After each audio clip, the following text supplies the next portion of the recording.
Hi everyone, I'm really glad to see you in my lessons. Мен сіздерді осы ағылшын тіліндегі 12 шақты бір өте бір қарапайым сондай өзімізге түсінікті жеңіл түрмен түсіндіруге тырысамын. Сол сабағымда көріп отырғаныма шынымен қуаныштымын. Осы 4 күн бойы сіздерге ағылшын тіліндегі 12 шақты былай айтқанда шағып өте түсінікті болатындай қылып түсіндіруге тырысамын. Ал сіздерден сұрайтыным, егер де сабағымыз ұнаса, методикамыз ұнаса, онда достарыңызбен бөлісіп, жақындарыңызға, басқаларға бөлісуді ұмытпаңыздар деймін. Онда кеттік. Кейбіреулер біледі, кейбіреулер тіпті білмейді. Ағылшын тілінде жалпы қанша шақ бар, ол қандай шақтар, бір-бірімен айырмашылықтары қалай, мен оны қалай қолданамын, ағылшын тілі қиын деген сияқты. Негізі ағылшын тілі өте, былай айтқанда менің ойымша, жеңіл тіл. Қазақ тілімен салыстырғанда қазақ тілі басқа мемлекеттер, басқа ұлттар үшін ағылшын тілімен салыстырғанда өте қиын тіл. Сондықтан осы 4 күннің ішінде сіздерге барынша бар білгенімді өте түсінікті және қарапайым тілмен түсіндіруге тырысамын. Сонымен кеттік. Бірінші біз present simple'дан бастайтын боламыз. Қарапайым тілмен түсіндіріп беруге тырысамын. Ол, яғни жай осы шақ. Бұны біз қай кезде қолданамыз? Осы сұраққа жауап беру үшін бірінші бір-бірімізбен танысып алайық, және осы кезде біз осы present simple шағын қолданып отырамыз. Онда кеттік.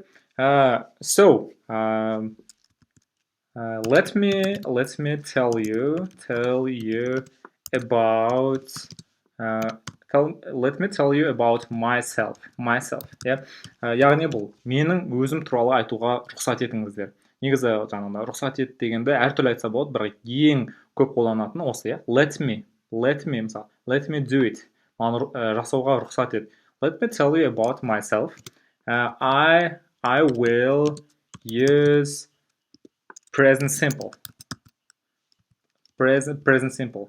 Яғни мен қазір present simple, жай осы шақты қолданатын боламын. Бұл жерде will деген, will болашақты, келер шақты білдіреді. Оны алдыңғы сабақтарда өтетін боламыз. Сонымен, let me tell you about myself. I will use present simple. Use қолдану, user деген бар ғой, қолданушы. Бір-бірімізбен ең алдымен танысып алайық. Осы танысу арқылы present simple шағында қалай қолдануға болатынын түсіндіремін. Сіздерге де қазірден бір тапсырма беріп қояйын. Осыны түсіндіргеннен кейін өздеріңіз туралы қысқаша таныстыру дайындасаңыздар. First, I live in Талдыкорған. Қалай аударылады? Дұрыс айтасыздар. I live in Талдыкорған. Мен Талдықорғанда тұрамын. Яғни Талдықорғанда өмір сүремін, мен. I wake up at 9 a.m. AM деген бұл таңғы уақытты көрсетеді. I wake up at 9 a.m. Қараңыздар, байқап отырсаңыздар, ағылшын тілінде сөйлем құрау айтқанда өте оңай. Ол үшін мынаны ұмытпаңыздар. Бірінші бастауыш, одан кейін баяндауышты қоясыздар, сіздердің сөйлемдеріңіз дайын. Яғни бір затты аласыздар, мысалы есімдік мен. Одан кейін не істеймін? I live. Міне, етістікті қоясыздар. Сіздің сөйлемдеріңіз мен өмір сүремін, мен тұрамын деген сияқты сөйлеміңіздің басы, жартысы былай айтқанда дайын тұрады. Next, I go to work. I go to work every day. Мен жұмысқа күнде барамын. Қараңыздар, мен барамын. I go to school десеңіздер болады. I go to university деп айтсаңыздар болады. Бұл жерде қарасаңыздар, зат есім, одан кейін етістік қойыңыздар, сіздің сөйлемдеріңіз дайын. Мен енді жұмысқа барам деген қазір үйдеміз күнде. I have a family. I have a family. Менің отбасым бар. Have, болу, менде бар. I have a family. I have, менде бар, енді кім бар екен айтам. I have parents, ата-анам. I have parents. Two sisters, and little brother. Және інім бар. I have parents, two sisters, and little little brother. Және інім бар. Тамаша. Келесі. I teach. Teach, яғни үйрету, иә? Оқыту. I teach English. I teach English. Мен ағылшын тілінен сабақ беремін, үйретемін, иә? I teach English. My work starts at, мысалға айтайын, 9. Менің жұмысым 9-да басталады, иә? I also do business. Мен сонымен қатар бизнеспен айналысамын. I also do business. I have different hobbies. Менде әртүрлі хоббиларым бар, иә, менің қызығатын нәрселерім. For example, иә, мысалға, I like football. I play the guitar, yeah? I play the guitar. Мен гитарада ойнаймын, гитара ойнау қызығамын. Міне, жалпы қысқаша өзім туралы айтып бердім, иә? Present Simple'да дәл осылай сіз өзіңіз туралы қысқаша, жалпы өзіңіз туралы емес, кез келген адам туралы бір жалпы нәрсе айтқан кезде, иә, ол туралы факт айтқан кезде, күнделікті істейтін нәрсесі туралы айтқан кезде, күнделікті әр апта сайын, әр жыл сайын істейтін қайталанатын іс-әрекеттер туралы айтқан кезде, сіз осы present simple шағын қолданасыз. Ja? Bir қайталап шығайық. Let me tell you about myself. I will use present simple. I live in Taldykorgan. I wake up at 9 a.m. I go to work every day. I have a family. I have parents, 2 sisters, and little brother. I teach English. My work starts at 9. I also do business. I have different hobbies. I like football. I play the guitar. Жалпы өзім туралы осындай қысқаша ақпарат беріп кеттім. Сіздерде сабақ біткеннен кейін өздеріңіз туралы қысқаша информация, өздеріңіз таныстыруды жазып, айтып берсеңіздер, біреуге айтсаңыздар, тіпті тамаша болады. Енді ары қаратай жылжайық. Осы сөйлемдерді қалай құраймыз? So, how do we form present simple? Енді жалпы осы шақта, өзіңіз туралы айтқан кезде, біреу туралы айтқан кезде, жалпы қайталанатын іс-әрекеттер туралы айтқанында сөйлемді қалай құрастырамыз? Ең басты естеріңізде болу керек нәрсе бұл, мынаны ұмытпаңыздар. Ағылшын тілінде сөйлемді жасау үшін сізде бастауыш және одан кейін баяндауышты қоясыздар. Сөйлемдеріңіз басталды. Осылай бастайтын болсаңыздар, сіздер сөйлеміңіз жартысы дайын тұрады. Сондықтан осыны ұмытпаңыздар. Міне қараңыздар. Бірінші зат есім кетеді. Оған сіздер verb бұл етістік. Етістікті жалғайсыздар, сіздердің сөйлемдеріңіз дайын. Мысалға, мына жақта есімдіктерді қарап шығайық. I, мен, you, сен, we, біз, they, олар. Енді осылармен сөйлем құрастыруды қарастырайық. Мысал ретінде бірден жаза берейік. For example, I do it. I do it. Қараңыздар, I және етістікті қойыңыздар. Do, жасау, істеу, I do it. Немесе I do exercise. Мен жаттығу жасаймын. Қараңыздар, I, оны етіс жалғаны сізді сөйлемдеріңіз дайын. Мысалға, you understand it. You етісті қойдыңыздар. You understand it. Understand ол түсіну. Сен түсінесің. You understand it. For example, we білу. Қалай болады? Мен білемін. We know it. Біз білеміз. We know it. Зат есімдік қойдыңыз. Одан кейін етістікті қойдыңыз, сөйлеміңіз дайын. Одан кейін оқу деген қалай? Кітап оқу емес, жалпы мысалы мектепте оқу деген. Мысалға, they study at school. Мына жақта неге at, одан кейін қандай сөйлем орастырамын деп әлі бастаңыз қатырмаңыздар. Бастысы міне, олар оқиды. They study, we know, біз білеміз. You understand, сен түсінесің. I do exercise. Мен жаттығу жасаймын. иә.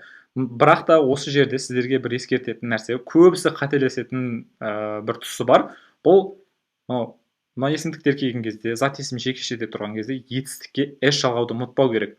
Мысалға, he, ол, иә, ұлға айтамыз. She, қызға айтамыз, ол деп. It, затқа айтамыз, ол деп. Осы есімдіктер келгенде, немесе зат есім жекешеде тұрғанда, мысалға, Болат, иә, Болат десе, онда етістікке сіз s жалғайсыздар. Мысалға, Болат ойнайды дейтін болсаңыздар, Болат play, және мына жақта тұрған мына біреу s-ті міндетті түрде етістікке жалғаймыз. Ұмытпаңыздар, иә, сондықтан қызылмен белгілеп қойдым. Мысалға, he plays football. Ол футбол ойнайды. She, ол жұмыс жасайды. She works. Я, осы жерде мысалдар келтірейік сіздерге. Қараңыздар, мына жақта кесте тұр мына жерде. Мысал келтіретін болсақ, ол түсінеді деген қалай болады? Міне, understand, иә? He understand. Я, мен не ұмыттым? Осы жерде міне s-ті міндетті түрде ұмытпаймыз. He understands me. Ол мені түсінеді. He understands me. S жалғауды ұмытпаймыз. Тағы да мысал айтайық. Ол ағылшын тілін біледі деп қалай айтамыз? Я, білу дегені міне. No. She knows. S жалғауды ұмытпаңыздар. She knows English. She knows English. Ол ағылшын тілін жақсы біледі. She knows English very well. She knows English very well. She knows English very well. Осыны ұмытпаймыз, иә. Және мысалға, бұл жерде тек қана he, she бұл міндетті емес. Мысалға айтайық, бағана келтірем, мысалы, Болат. Болат plays, s жалғаудың өзі, plays football. Болат футбол ойнайды. Және itқа келтіретін болсақ, міне, it works well. It works well. Яғни, ол бір затты, бір техниканы, бір телефонды айтсаңыз, бұл жақсы жұмыс істеп тұр, мысалға. For example, мына it деген орнына сіздер, мысалға айтайық, алсаңыздар болады, my phone десеңіз болады. My phone. Неге? Себебі бұл жерде бұл зат есім біреу ғана тұр, бір телефон болғандықтан бұл it деп алсақ болады. My phone works well болады. Мына жерде де дәл солай, қараңыздар. They деп тұр ғой. Мысалға, оның орнына көпше түрде, мысалға, children, children. Көпше түрде, балалар. Сондықтан бұл жерге s жалғамаймыз. Себебі children деген балалар кімдер? Олар деп аласыз. Сондықтан бұл осының орнында осы жерде тұрады. Енді біз осы сабағымыздың барысы бойынша осылай түсіндіреміз және ағылшынша мен толық қайталап отырамын, сіздер де қайталап отырыңыздар. So, examples. I do exercise. You understand it. We know it. They study at school. He understands me. She knows English very well. Bolot plays football. It works well. Or my phone works well. Жақсы, тамаша. Енді осы шақты қолданған кезде, осы шақты қолданған кезде бұның міндетті түрде бірге жүретін, бұл айтқанда time markers дейді. Time markers болады. Уақытты көрсететін дабыл сөздері болады. Сіздер соны көрсеңіздер, осылай жатталатын болсаңыздар, білетін болсаңыздар, онда сіздер бірден осы present simple шағын, яғни сол ережелерді қолдану керекенін түсінетін боласыздар. Сондықтан осыны жаттап алыңыздар. Always, әрқашан. Usually, әдетте, often, жиі. Sometimes, кейде. Seldom, сирек. Тағы да сиректі rarely деп айтса болады. Rarely. Және never, ешқашан. Жақсы. Енді осы дабыл сөздерді бірден мысалда көрейік. Мысалға, мен әрқашан үй жұмысын жасаймын. I always do my homework. Мен әрқашан үй жұмысын жасаймын. I always do my homework. Қараңыздар. Бағана сіздерге айтқандай, ағылшын тілінде сөйлемдер бірден зат есім, одан кейін етістік қойсаңыздар, сіздер сөйлемдеріңіз осылай басталады дедім, Енді бұл жерде ерекшелігі осы дабл сөздер, уақытты білдіретін time markers. Осы зат есіммен, бастауышпен баяндауыштың ортасында жүреді. Соны шатастырмаңыздар, Тағы да мысал келтірейік. Мысалға, олар жиі көмектеседі. They often help. Олар әрқашан көмектеседі. Одан кейін тағы да қарайтын болсақ, usually қайтайық. I usually learn English 3 times a week. Мен әдетте ағылшын тілін аптасына 3 рет деген осылай айтамыз. Times деген ретті білдіреді. I usually learn English 3 times a week. Қарап отырсаңыздар, міне, бастауыш пен баяндауыштың ортасына келеді. Тағы да бір мысал келтірейін. We sometimes do exercise. Мысалы, біз кейде, sometimes деген кейде. Біз кейде жаттығу жасаймыз. Бұл жердегі бір ерекшелікті айтып кететін болсам, осы sometimes деген осы уақытты білдіретін дабыл сөз тек қана ортасында келмейді, сөйлемнің басында да келуі мүмкін. Мысалға, sometimes we do exercise. Осылай да келуі мүмкін. Немесе сөйлемнің соңында да келуі мүмкін. We do exercise sometimes. Бұл жерде осы дабыл сөз ғана ортасында да, басында да және соңында да келе алады. Енді қарасаңыздар, тура осы дабыл сөздерді бұл тек қана I, you, with емес, he, she пен қолданған кезде қалай болады? Мысалға, ол ешқашан жасамайды, үйін жұмысын жасамайды.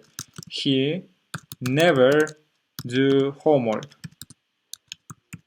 Қараңыздар, осындай қатені жібермеңіздер. Бұл жерде бұл never тұрғанымен де, дабыл сөз тұрғанымен де, he, she, it болған кезде, және зат есімде жеке шете тұрған кезде s жалғауды ұмытпаймыз. Бұл жерде does болады. Енді мысалға айтайық, тағы да бір мысал келтірейін. She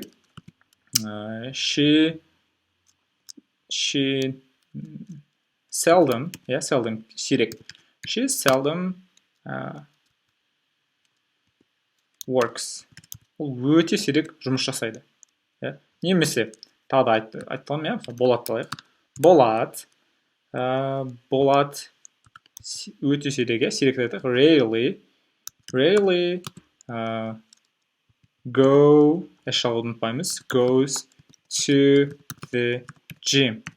Болат сирек тренажерный залға барады. Бұл жерге go'дан кейін сіз басқаларын қойсаңыздар болады. Мысалға, Болат rarely goes to the cinema. Болат rarely goes to the theater деп қолдансаңыздар болады. Бір қайталап шақайық. Examples. I always do my homework. They often help. I usually learn English 3 times a week. We sometimes do exercise. Sometimes we do exercise. Немесе we do exercise sometimes. He never does homework. She seldom works. Болат rarely goes to the gym. Жақсы. Бұл дабыл сөздермен түсінікті деп ойлаймын. Енді сіздер ағылшын тілінде мысалға, мен әрқашан үй жұмысын жасаймын дедім. Енді жасамаймын деп болымсыз сөйлемді қалай айтамыз? Әрине, here we are. How to form present simple in negative sentences. Болымсыз түрін қалай жасаймыз? Бұл да еш қиындығы жоқ. Қараңыздар, жаңағы есімдіктерден кейін сіздер don't немесе да жалғайсыздар. I, you, we, they немесе көпше түрдегі зат есім болса, қараңыздар, мен көрсетіп қойған себебім parents деп тұру мүмкін. Немесе books деп көпше түрдегі зат есімдер тұрса, бұл айтқанда автоматты түрде бұл олар деген сияқты бұл мағынада кетеді. Сондықтан осы қатарда болады. Сондықтан оған don't жалғайсыздар. Бірден мысалда көрейік. Мына жақта сіздерге көрсетіп қойдым. Міне, мысалға мен үй жұмысын жасамаймын деп айтатын болса, қалай айтамыз? I don't do, жасамаймын болып кетеді. Мысалға, I don't do homework. Қараңыздар, мына жақта жасау үшін былай үйренейік, мысалға. Бірінші болымды сөйлем жасап аласыздар. I do homework дейсіз. Мен үй жұмысын жасаймын болады. Жасамаймын деп үшін не деп айтасыздар? Don't қоса саласыздар. I don't do homework болады. Иә, жақсы. Тағы да мысалға келтірейік. Ол жұмыс жасамайды.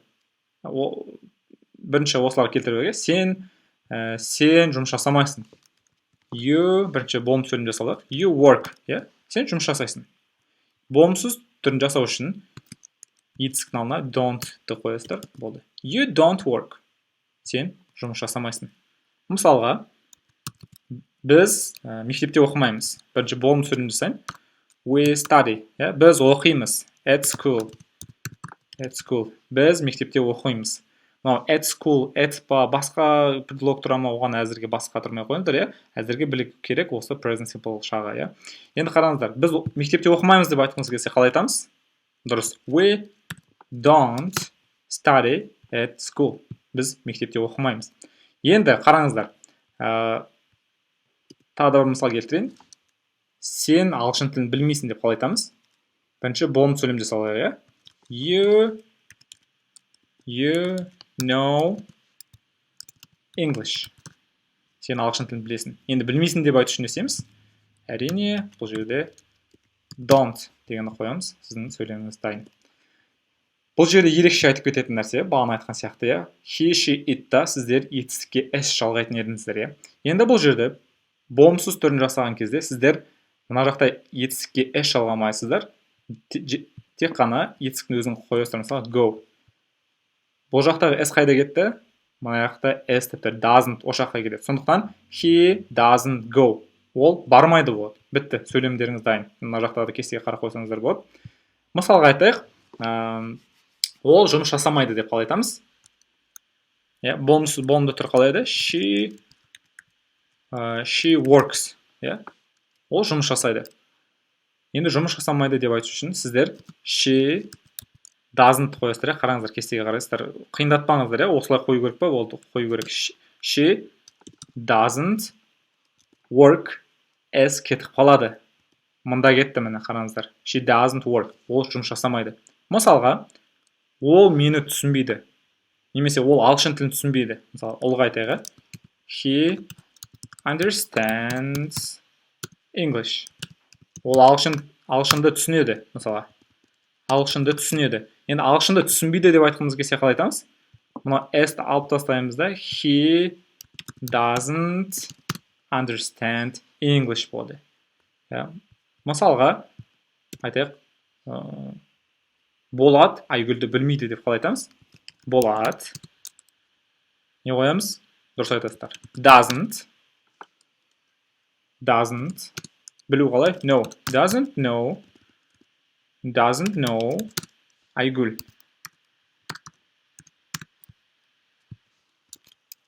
Мысалға, Болат Айгүлді білмейді деп айтқаныңыз келсе, осылай айтасыздар. Жақсы.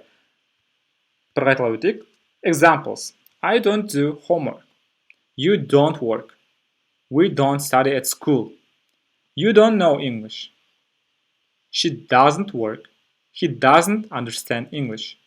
Болат doesn't know Айгүл. Жақсы, осыны ұмытпаймыз, Енді сұрақты қалай қоямыз? Сұрақ қою үшін мысалға, сен үй жұмысын жасайсың ба? Сен жұмыс істейсің ба? Сен ағылшын тілін білесің ба деп қалай сұрақ қоямыз? Бұл жерде де әрине қиындатпаймыз. Do және does деген көмекші етістіктерді осы зат есімнің бастауышының алдына шығарасыздар. Мына жақта тұрған есімдіктердің алдына. Сіздердің сөйлемдеріңіз дайын. Мысалға, сен жұмыс жасайсың ба? Do you мына етістік қоямыз, work. Verb деген етістік деген сөз, кез келген етістік қойсаңыздар болады. Мысалы мен көрейік бірден. Мына жақта тұр, қараңыздар. Бірінші мына есімдіктерге келтірейік. I, мен, you, сен, we, біз, they, олар. Мысалға айтайық, сен жұмыс жасайсың ба? Бірінші болым сөйлем жасалайық. You work, сен жұмыс жасайсың. Енді сен жұмыс істейсің ба, жұмыс жасайсың ба деп айту үшін қалай айтамыз? Әрине мынаның алдына do-ді түсіреміз. Сіздердің сөйлемдеріңіз, сұрақтарыңыз дайын. Do you work? Сен жұмыс жасайсың ба? Do you work? Сен жұмыс жасайсың ба? Мысалға, сен или олар ағылшын тілін біле ме? Болымды сөйлем қалай болады? Yeah. They know English. They know English. Олар ағылшын тілін біледі. Енді ағылшын тілін біле ма деу үшін не деп айтамыз? Тек қана алдына do ді қоя саламыз. Do they know English? Олар ағылшын тілін біле ме? Мысалға сұрағыңыз келді ғой, сен сэндвич жейсің ба? Yeah. Сен сэндвич жейсің, yeah? You eat sandwich. Сен сэндвич жейсің. Енді сэндвич жейсің ба вообще? Сэндвич жейсің ба деп сұрағыңыз келсе, онда do you eat sandwich? Сөйлемдеріңіз дайын. Енді he, she, it пен және жекеше зат есіммен сұрақ қойғыңыз келсе қалай қоясыздар? Does'ды алдына шығарасыздар. Мысалға, айтайық, мына жақтағы нені қояйық да. Мысалға, ол Алматыда тұра ма? Бір қызға айтатынбыз, мысалға. She lives in Алматы. Ол Алматыда тұрады. Енді ол Алматыда тұрады ма деп сұрақ қою үшін не істейміз? Yeah. Мұның алдына сіздер do'ды жалғайсыздар. Does'ды жалғайсыздар. Сонда does she s қайда кетті? Осыны ұмытпаңыздар, мұнда қоспаймыз уже. Does'ға кетті. Қараңыздар, қызылмен белгілеп қойын. Does she live in Алматы? Ол Алматыда тұра ма, өмір сүре ме? Мысалға, ол ағылшын тілін біле ме? He, қайтадан, мысалы, Болат талайға. Болат knows English. Болат ағылшын тілін біледі. Енді Болат ағылшын тілін біле ма деу үшін қалай айтамыз? Кестеге қарасаңыздар. Does Болат, S-ті бұл жерде уже қоспаймыз. Does Болат know English? Түсінбей отқандар үшін S қайда кетті? S мына жақта тұр міне. Does'ға кетіп қалды, сондықтан S қоспайсыздар. Ал болымды сөйлемін айтқыларыңыз келсе, мысалы, does she live in Алматы? Ол Алматыда өмір сүреді деп айтқаныңыз келсе, yes, she lives. Бұл жерде S қосасыздар, өйткені бұл сұраулы сөйлем емес, болымсыз сөйлем емес, бұл сұрақ болғандықтан сіздер S-ті жалғайсыздар. Жақсы, сіздерге түсінікті болды деп ойлаймын. Осы жерге бір қорытындылап алайық, revision, қайталау, exercise. Мына сөздерді, сөз тіркестерді, мына есімдіктермен бірінші сіздерге не істеу керек? Болымды сөйлем жасаймыз. Одан кейін болымсыз түрін жасаймыз. Және одан кейін сұрақ қоямыз. Мысалға, work hard. Олар work hard деген бұл көп жұмыс жасау деген сөз. Мысалға айтайық, олар көп жұмыс жасайды деп айтқымыз келсе қалай айтамыз? They work hard. Олар көп жұмыс жасайды. Олар көп жұмыс жасамайды деп қалай айтамыз? They, мына жаққа don't қосыламыз, They don't work hard. Жақсы. Енді олар көп жұмыс жасай ма деп сұрау үшін қалай қоямыз? Тамаша. Do they work hard? Олар көп жұмыс жасай ма? Енді келесі he, she пен көрейік. Ол біледі. Оны біледі деп айтып қалай айтамыз? She knows. S-ті ұмытпайын. She knows it. Ол білмейді оны. She doesn't know it. Ол оны білмейді. Ол оны біле ма деп сұрақ қойсын не істейміз? Әрине does-ден көмектескісі келеді. Does she know it? Ол оны біле ме? Жақсы, қайталайық. Work hard, They work hard. They don't work hard. Do they work hard? She knows it. She doesn't know it. Does she know it? Жақсы. Тамаша. Бұл жерге дейін түсінікті деп ойлаймын. Енді арғата кішкене қиындатып жіберейік, нақтылап сұрақты қалай қою керек. Енді осы жерде бізде арнайы сұрақтар бар. Special questions. Арнайы сұрақты қалай қоямыз деген сұрақ болатын болса, әрине қайтадан тым қиындатпаймыз. Жаңағы do және does-ден көмекші етістіктің алдына осы арнайы сұрақтарды қоя саламыз. Мысалға, what, не? Мысалға, Не білесің? What do you know? Бұл жерде тек ретін жаттап алыңдар, иә. Мына жақта сұрау сөз тұрады, иә. Не, қалай, қайда, қашан деген болады. Одан кейін көмекші етістік болады. Do және does. Одан кейін мына жақта зат есім, есімдіктерді қоясыз және етістікті қоясыздар. Сіздердің сөйлемдеріңіз дайын. Мысал ретінде келтірейік. Сен не білесің? Сен не білесің? Қалай қоямыз? What do you know? Yeah. What do you know? Былай айтқанда дым қиындығы жоқ негізі. Мынандай ретті сақтағансыздар және осы рет бойынша осындай қарапайым грамматиканы көбірек жазып, айтып, сөйлеп қолданатын болсаңыздар, ол үйрену ондай қатты қиындыққа соқпайды. Мысалға, сен қайда өмір сүресің? Қайда тұрасың? Қалай қоямыз? Қайда, иә? Where. Бір қайталап шығайық осыларды. What? Не. Where? Қайда? When? Қашан? How?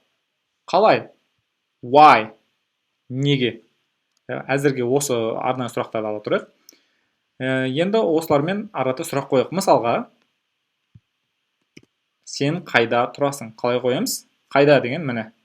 Бізде қазақ тілінде сен, одан кейін қайда тұрасың деп айтатын болса, ағылшын тілінде мына рет сақтап аласыздар. Барлық сөйлемде. Where, иә? Where? Не қоямыз? Do, сенді қоямыз. You live. Where do you live? Сен қайда тұрасың? Мысалға, келу деген come. Ол қашан келеді? Бір олға айтып жатыр, мысалға. Қашан деген қалай? When.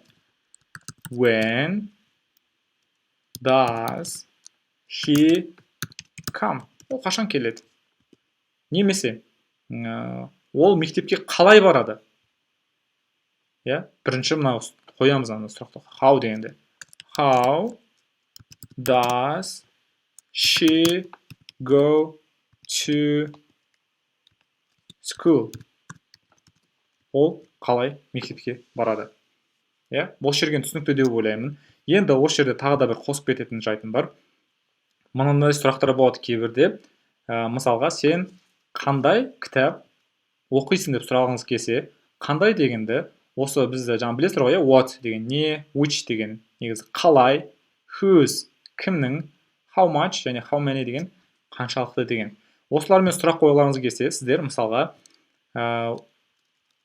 қысқа түрін үйретейін, негізі what kind of деп айтса да болады, сіздерге қысқа түрін үйретейін. Мысалға what book деп айтса да болады. What book оқисың? Do you read? Сен қандай кітап оқисың? What book do you read? Мына жерге сіздер book-тің орнына басқа да сұрақ қойсаңыздар болады. Мысалға, сен қандай кино көресің? What film do you watch? Сен қандай фильм көресің? Сонда қарасаңыздар, what-тан кейін сіздер мынаяқтағы зат есімді өзгертетін болсаңыздар, сұрақтарыңыз өзгере береді. Қандай кино, қандай кітап, қандай қала, қандай сабақ деп сұрай берсеңіздер болады. Немесе тағы да which books do you like? Немесе басқаша which books do you like? Сен қандай кітаптар жақсы көресің деп сұрасам да болады. Бұл жердегі айырмашылығы мына what film деген үлкен кең мағынада аудармасында қолданады мағынада. Ал which books деген белгілі бір айтқанда варианттар болады. Сол варианттың ішінен қайсын оқисың деген мағынада. Енді тағы да бір сұрақ келтірейік. Whose book is this? Мынау кімнің кітабы? Whose деген кімнің? Whose, мысалға, shoes is this? Кімнің туфлие?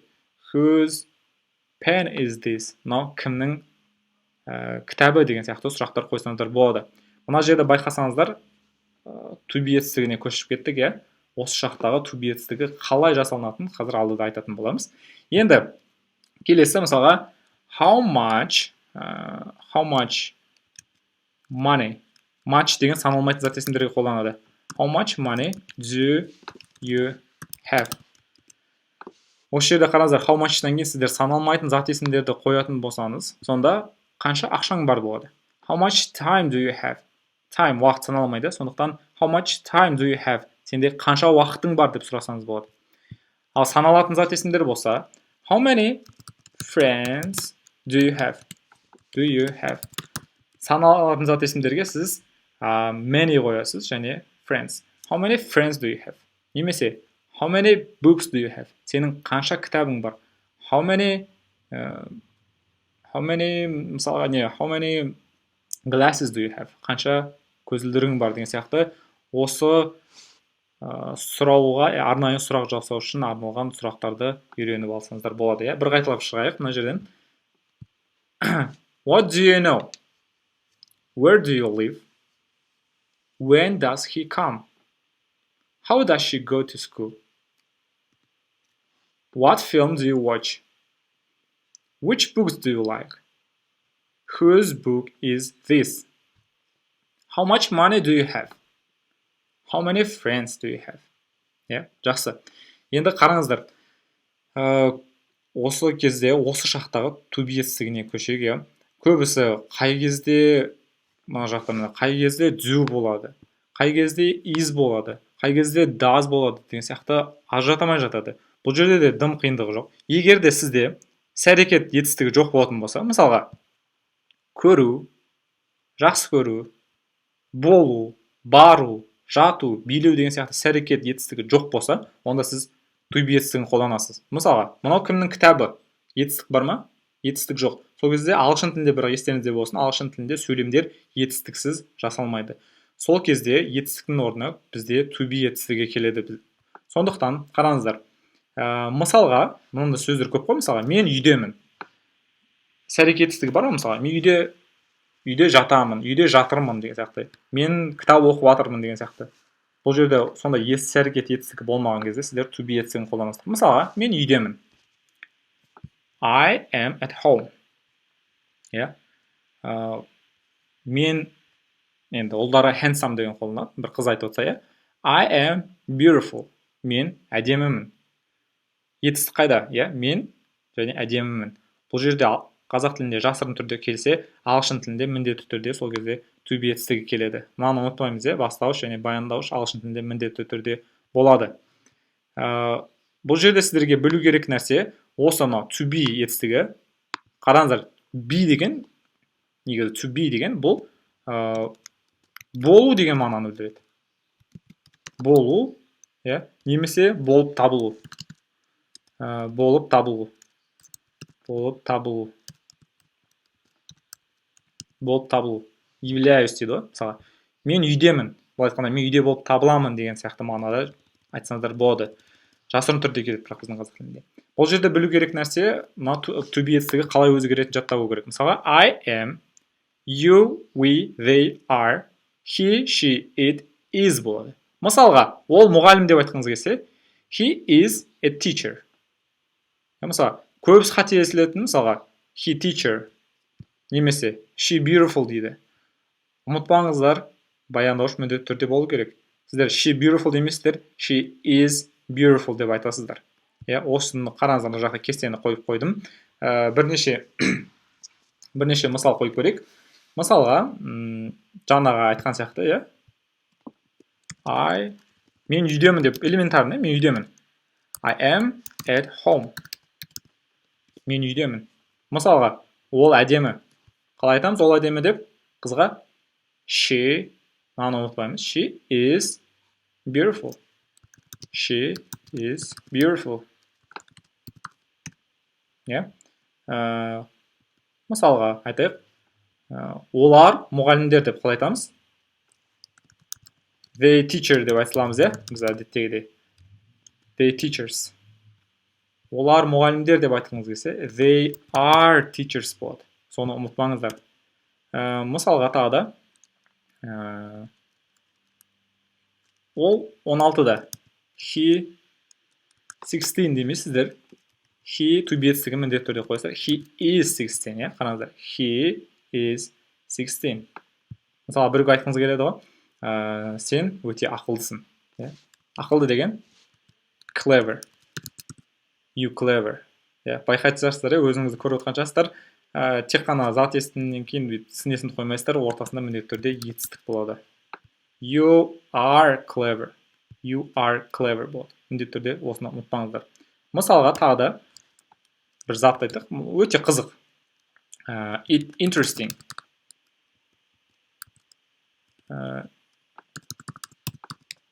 It interesting. Барлығыңыз айтатын шығарсыз осылай, it interesting.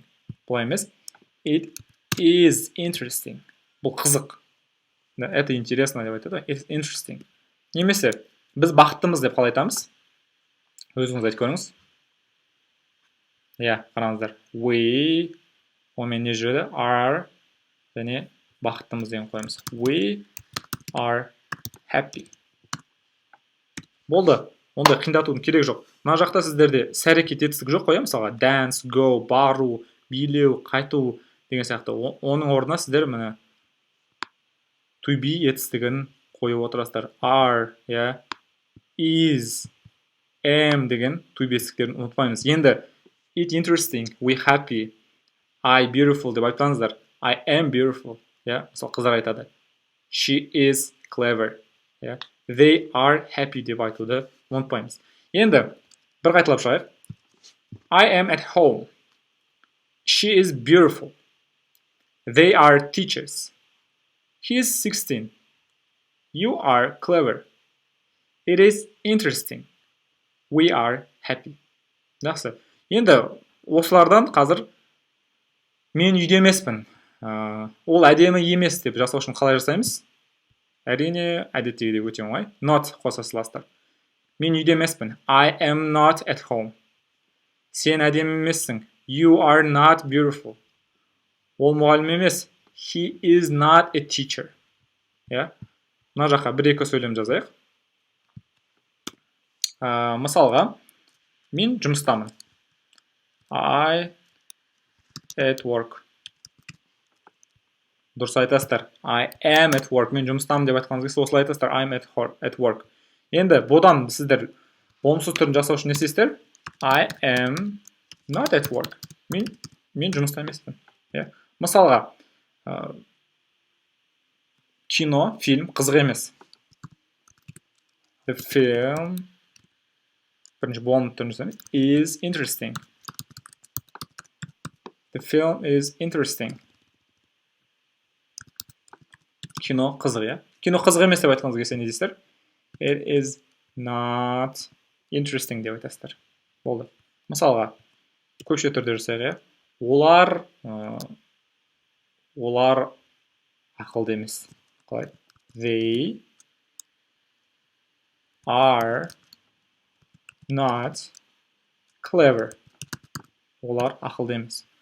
Осыны ұмытпаңыздар, Мына to be етістіктерінен кейін not жалғайсыздар, сіздің сөйлемдеріңіз дайын. Бұл жерде бір айтып кететін нәрсе, қысқаша түрі. Бұл жерде жоқ, Мына жерде көбінесе isn't деп келе салады. Мысалға, the film isn't, мына жерде isn't interesting. They қысқаша түрі are not деп жүрмесіздер, aren't деп айта саласыздар. Енді am not толық айта бересіздер. I am not at work деп айта бересіздер. Мысалға тағы да бір мысал келтірейін. Біз мұғалім емеспіз. Қалай айтамыз? Дұрыс. We aren't teachers. We aren't teachers. Жақсы. Тамаша, түсінікті деп ойлаймын, бір қайталап өтейік. I'm at work. I'm not at work. The film is not interesting. Or the film isn't interesting. They are not clever. They aren't clever. We aren't teachers. Біз мұғалім емеспіз. Енді сұрақ қалай жасаймыз? Сұрау сөйлем. Әрине, жаңағы to be етістіктері. Мына жақта to be етістігі бар ғой, соны алдына шығара саласыздар. Сонда сұрақ болады. Мысалға, ол үйде ма? Бір қызды айтасың, ол үйде ма? Is she at home? Мысалға, или сен әдемісің ба? Енді сұрау бір түрлі болады, әрине, бірақ мысал ретінде. Are you beautiful? Сен әдемісің бе? Олар мұғалім бе? Are they teachers? Мына жерде мысал ретінде келтіріп жейік. Естеріңізде, бүгін осы present simple шағын кішкене ұзақтау болды.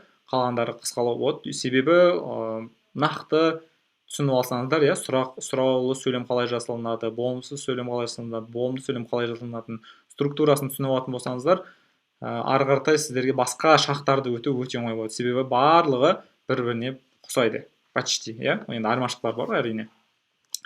Енді жаңа мынаға мысал келтірейік. Мысалға сұрақ қоятын болсақ, сен үйдесің ба? You at home, иә, сен үйдесің деген. You at home. Не ұмыттық? You are at home. Осы ұмытпаймыз, иә? Сен үйдесің. Енді сұрақ қою үшін не істейміз? Are-ды мына you-дің алдына шығарамыз. Are you at home? Сен үйдесің бе? Иә? Мысалға, немесе бір кітапты алдыңызда, кітап қызық па? Мына кітап қызық па деп сұрау үшін қалай сұраймыз? Иә, кітапты it деп ала берсек болады, бір зат қой енді. Is it interesting? Is it interesting? Ол қызық па? Иә. Немесе, олар мұғалімдер ме? Қалай сұрақ қоямыз? They teachers. Are қайда кетті? Сұрақ қойған кезде алдына шығарамыз. Are they teachers? Олар мұғалімдер ме? Are they teachers? Қайталайық. Are you at home? Is it interesting? Are they teachers? Жақсы. Осы жерге бір бекітіп алайық, иә. Мына сөйлемдерді әдеттегідей бағанағыдай болымды түрінде, болымсыз түрінде және сұрақпен жасайық. Сұрақпен жасап шығайық. Мысалға, it деген есімдік қалайық. Бұл қызық деп қалай айтамыз? It is interesting. It is interesting. Ол қызық емес деп қалай айтамыз? It is not interesting. It is not interesting. Енді сұрақ қойғыларыңыз келеді. Бұл қызық па? Қалай? Is-ді алдына шығарамыз. Is it interesting? Yeah, is it interesting? Yeah, тамаша. Енді мынадан да солай жасайық. Мысалға, in the office. Yeah, офисте. Олар офисте деп айтқаныңыз келсе, қайтадан, yeah, таңғалмаймыз. Олар офисте деп айту үшін қандай do қоямыз ба, does қоямыз ба, қандай it's қоямыз деп шатаспаймыз. They, to be қоямыз. They are in the office. Сөйлемдеріңіз дайын. Мысалға, олар офиста емес. They are not in the office. Yeah. Және олар офисте ме деп сұрақ қою үшін are they in the office. Міне. Бір қайталап шығайық. Yeah. Қараңыздар, present simple-ды мынау тестқа дайындалып жатқандарыңыз болса, іштеріңізде present simple-ды кейбірде present indefinite деп келеді. Yeah, соны естеріңізде болсын. Бір қайталап шығайық. Interesting. It is interesting. It is not interesting. Is it interesting? Yeah. Келесі. In the office. They are in the office. They are not in the office. Are they in the office? Жақсы, тамаша. Енді, мына жақта біз арнайы сұрақ қою үшін әрине қайтадан осы сұрау сөйлемдер ғой. Мысалға, қайда, where, how, қалай, why, неге, what, не, when, қашан. Мысалға сұрағыңыз келеді. Сен қайдасың деп сұрағыңыз келсе, қалай сұрайсыздар? Where are you? Where are you? Сен қайдасың? Міне мына жаққа қойдым кестені. Мысалды ретінде көрейік. Where are you? Сен қайдасың? Where are you? Немесе бар ғой сіздерде. Сен қалың қалай деп қалай сұраймыз? How are you болады. How are you? Қалың қалай? Немесе оның қалы қалай деп қыздан или ұлдан сұрағыңыз келсе, how is she? Дым қиындығы жоқ. Мынаны сіздерге қазір соңында беремін, кездесін осы арқылы құрастыра бересіздер. How is? Немесе мысалға why. Why-ды алайық, неге? Бұл жерде тек қана мына есімдіктер емес, иә? Мысалы she деген орнына сізде бір адамның аты тұруы мүмкін, иә? Мысалға why is Айнұр, мысалға, why is Айнұр sad? Why is Айнұр sad?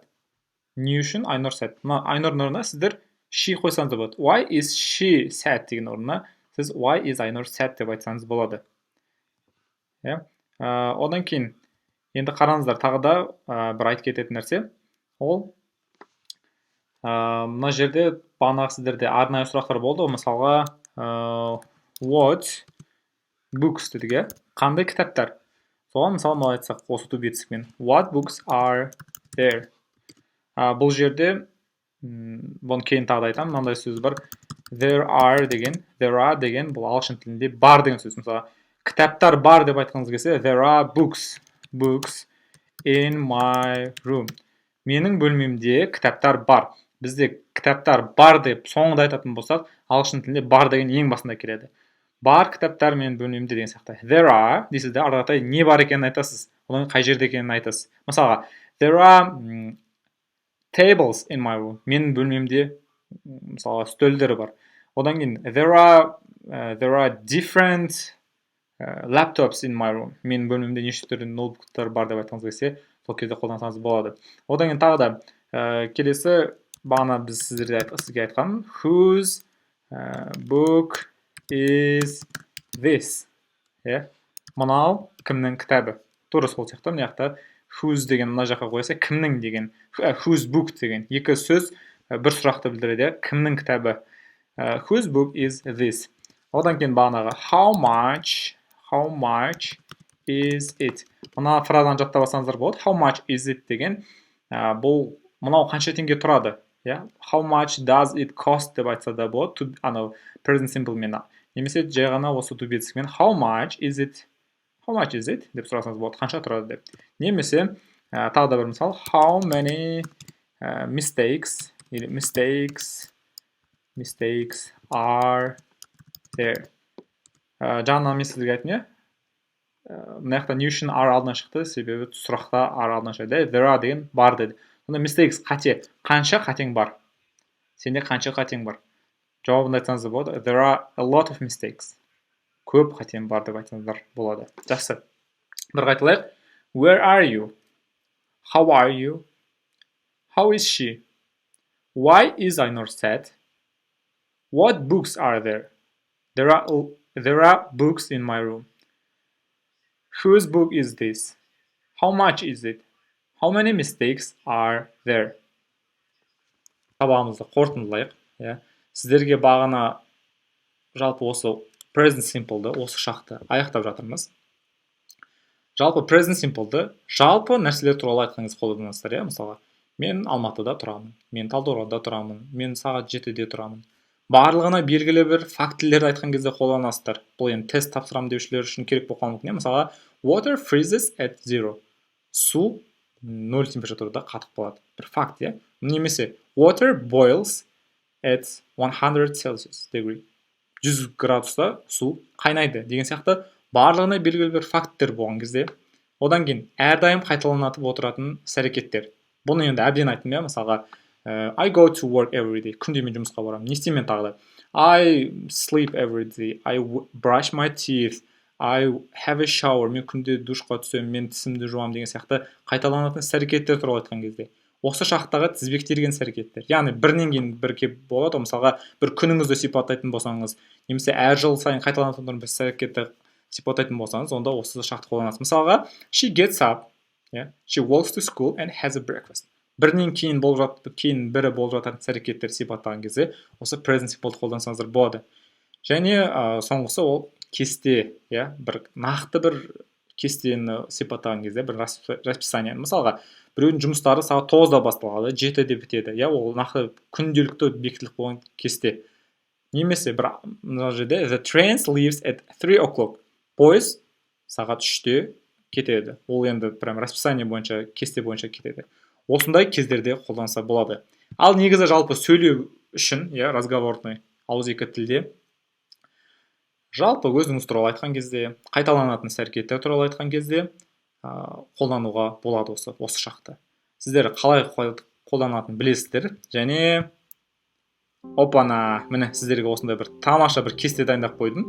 бұл бағанадан бері біздің өткен нәрселерімізді бір слайдқа былай айтқанда сидырып қойдым. Арнайы сұрағы ғана жоқ, ол арнайы сұрақты дәптерлеріңізге жазып алыңыздар деп ойлаймын. Осы слайдты өздеріңізге скрин жасап алып сақтап қоясыздар ма? Соны қарап жүріп, мысалы телефон бетіне қойып әрдайым сөйлеуге қолдансаңыздар болады. Мысалы do you eat бешбармақ? Қолдана беріңіздер бұл нәрсені. Мысалы немесе айтасыз, мен көңілсізбін. I am sad мысалы. Осы жердегі мынау кестелердің барлығын қолданыңыздар. Ауызекі тілде қолданыңыздар, сөйлеуге қолданыңыздар. No time markers, уақытты білдіретін дабыл сөздерге қараңыздар. Осы жалпы бір сабақ осы present simpleға байланысты өткен кестелерді осылай дайындап қойдым.